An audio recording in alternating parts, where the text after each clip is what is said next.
Jimmy Waterhole fire, which started yesterday afternoon at 4 o'clock, consumed 3,859 acres through last night and into this morning. That fire is 60% contained at this point. We were able to fly over the fire several times earlier today to get an assessment of what was happening. What we've seen, we're very pleased with in terms of containment and control. Our containment lines are holding well. We're not seeing spotting outside of those containment lines. There is still some hot spots that are burning within the fire perimeter. We're working with our helicopters to continue monitoring, drop water. We do have assistance coming in from New Jersey Air National Guard this afternoon with 2 Black Hawk helicopters to ramp up the water drop on hotspots within the containment area. But we have confidence now that the fire is going to hold within that containment area. It will still continue to produce periods of significant smoke, which people will be able to see and smell throughout the remainder of today and probably even in the next couple of days as those pockets of unburned fuel inside the perimeter continue to burn and ignite. But our concern for escape outside of that area is very low at this point. So what I'd like to do now is give it a chance for Incident Commander John Irwin, who ran the fire through late yesterday and last night and again today, who's been on a long 24-hour shift here, to give you a little bit of an update of what he's seen out there and a projected forecast for our monitoring and mop-up this evening. Hi everybody, I'm John Irwin, Section Fire Warden with New Jersey Forest Fire Service. Like Chief McLaughlin said, I got here last night, was here overnight, all day today. So mainly today, we've been mopping up the edge of the fire. I've been up in the helicopter a few times, and we've been watching very carefully these unburnt pockets of fuel. And mainly just making sure that they don't make a run for our line, because we don't want any spot fires across the line. We have guys with dozers knocking down a few snags along the border. Mainly tonight, we're going to have a few trucks on location, and they're just going to do the same thing, mopping up the fire. Tomorrow morning, we're going to be back at it again, doing the same thing. That's it. What was your name, sir? Can you spell it? E-A-R-L-I-N. E-A-R-L-I-N? Yes. What's your first name? John. Thank you, John. J-O-H-N and J-O-N. New Jersey Forest Fire Service, J-O-H-N. Good afternoon. My name is Robert Dolan. I'm the Chief of Police for Manchester Township. The goal of my organization, the agency, is just to support the operations of the Forest Fire Service. I drove the perimeter earlier last night with the Forest Fire Warden as they were firing the line, and then I drove it again today, and it looks terrific. I can't say enough about the jobs that the Forest Fire Service and our volunteer fire partners have done, and not just controlling the fire, but also protecting the structures over the evening. The progress is great. All the fuel, to me, looks pretty burned out, and I'm optimistic that these gentlemen have done an outstanding job in making sure that we get this under control as quickly as possible. The police department just continues normal operations. We've had minimal calls for service regarding this fire, so we're just doing our own thing, answering calls for service in town unrelated to the fire. Ever since the operations last night of us, assisting with evacuation, we've been in the support role, just supporting traffic and whatever the Forest Fire Service and the volunteer and career fire services need. I can't say enough that they've done a great job, and the cooperation and the community that has come together. We were just talking inside here. It has been an outpouring of support from the community with donations of food and water to the fire service and the police officers and EMTs who are taking care of this. So thank you everyone in the community. It's just what I expected of my town of 85 square miles and 45,000 people. Thank you. So John Cecil, Assistant Commissioner for State Parks, Forests, and Historic Sites at the New Jersey Department of Environmental Protection. I would just like to echo the Chief's sentiments of thanks for really the heroes of the Forest Fire Service, local fire departments, volunteer fire departments, emergency management, Joint Base McGuire-Dix, Lakehurst, and all of those that have supported this operation. It really takes all of these coordinated agencies that do a lot of preparation and planning throughout the year. New Jersey Forest Fire Service is working throughout the year, training, preparing equipment, materials, and importantly, undertaking prescribed burning, which we've just concluded here several weeks ago. We go through that process primarily in March, early February, beginning of the year, when the conditions are right to deliberately set fires to the forest, when we can have a good control over how those fires are going to burn through the forest and consume fuels. That gets us ahead of conditions like we've seen over the last 24 hours, where you have very severe conditions and ultimately severe wildfire. We did see severe conditions last night, extreme wildfire conditions with very long flame lengths, fire crowning into the treetops, wind-blown embers, those embers raining down and spotting fires out ahead of us.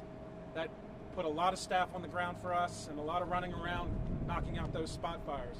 But all of the emergency responders did a tremendous job protecting the homes, protecting property, protecting the lives of the people in this community, and importantly, keeping themselves safe as we undertook this operation. So again, a huge thanks to all of those that have responded and to the community for their support and understanding as we've moved through this operation. Thank you. Sir, can you spell your name for us again? Sure, it's John, John, Cecil, Cecil. Thank you. And you are With the New Jersey Department of Environmental Protection, and that's Assistant Commissioner for State Parks, Forests, and Historic Sites. Okay, at this time we can entertain questions, and we can work those again from right to left, if you will. I'll ask you a question. Sure. Can you talk about the back burn that you all did by the Division Street in Lakehurst? I've been talking with a lot of residents. They talked about how they watched the whole fire can go up and down that street. Can you talk about the protection aspects of that? Okay, sure. So last night, as the flaming front, essentially the head fire, was starting to approach that area, the fire was moving very rapidly. 200-foot flame lengths, ember showers, starting new spot fires ahead of the main fire. The fire was traveling at approximately 4.5 miles an hour. We went into the area of Division Street and immediately set up structure protection. We began evacuating homes in that area, and we began lighting backfires to try to burn out the fuels ahead of the oncoming head fire into that area. And thankfully that worked well to slow the fire down and actually divert the fire away from the homes into an old cranberry bog, which contained water, and a lake area over on Lakehurst base.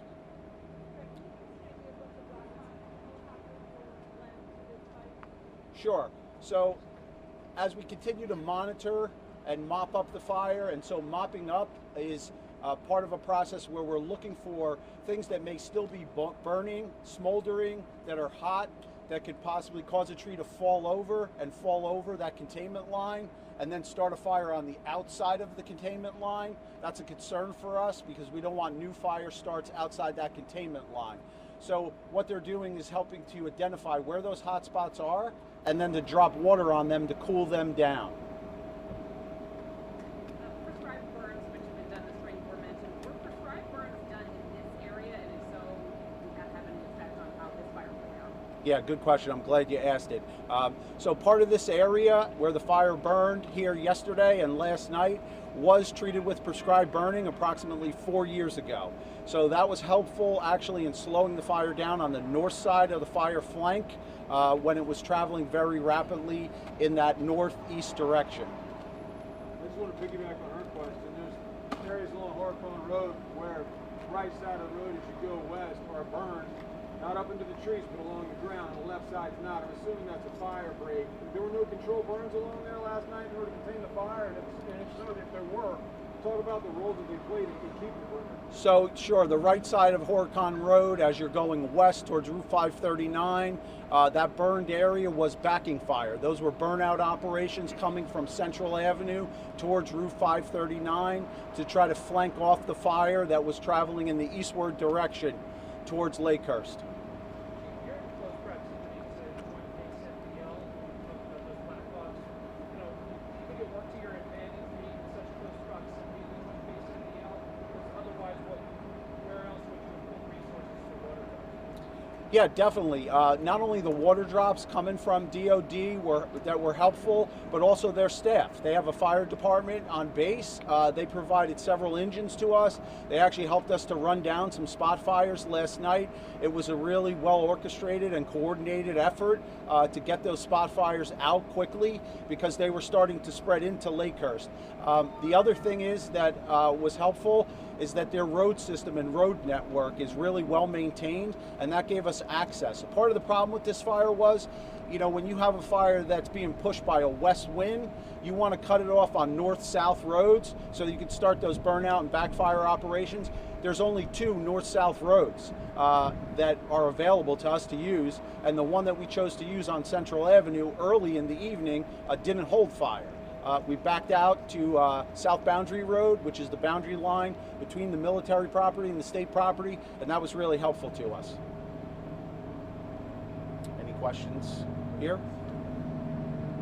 Good. And no cause as of yet. The cause is still being investigated. We have teams out investigating today, yes. So no determination on that. It'll remain under investigation. What can you start where it may have started?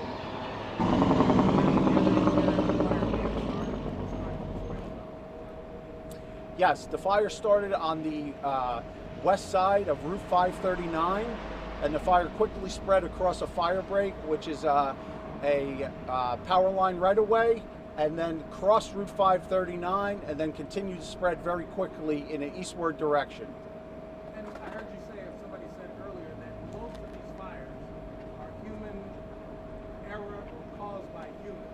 That's correct. Do we still believe that that might be the case, knowing where the fire started? So it's a process that we undertake to rule out natural causes, to rule out accidental causes, to determine if we can identify a source or ignition point, and through that process then we put the pieces of the puzzle together, and then we look for patterns to determine what happened, how it happened. We know where it happened, and we'll continue to do that. So it was just 4 days ago the fire service tweeted out, hey, it's April, the height of the forest fire season. Now 3 days later, 4 days later, you have one. Any comment on how busy it's been so far and maybe what the rest of the season has to hold in store? Sure. So we're under an enhanced fire weather watch today, likely again tomorrow. We've put a limit on open burning for agricultural purposes as well as recreational campfires. We've increased our staffing.